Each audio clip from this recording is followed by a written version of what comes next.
So this is going to turn this into a macro lens. So you're going to have to be like maybe this far from the flowers. Okay. So I would just go in there and start focusing. You know, start spinning your focus ring and see what you get, and start playing with it a little bit. Oh, beautiful. These are great. So have you guys ever done close-ups like this before? That close? No. I think I did once when I first got. And I'm just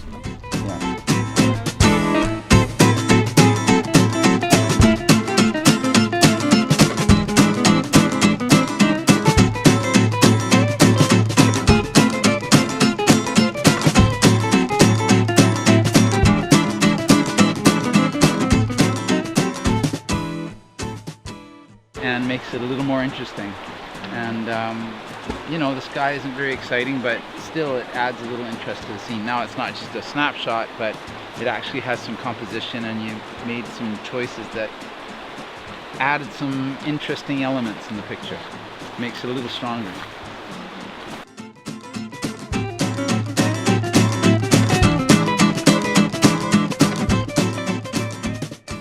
What I want you guys to do is to have some foreground, sharp, but also a little bit of sky. Leave a little bit of sky above those mountains. So the idea is you're down low and you're getting some foreground to bring your eye into it, and then to show the big scene that unfolds in front of you.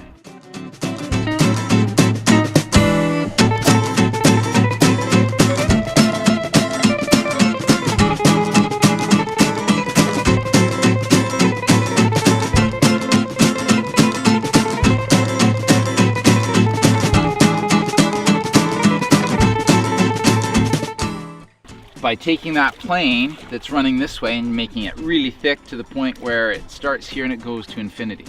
And what this does is it takes that plane and tips it so that it runs through the foreground here and then through the mountains there, and the plane thickens this way. And that allows you to have stuff like inches from the lens. Whereas before you could have stuff about this far, now you can have stuff this far.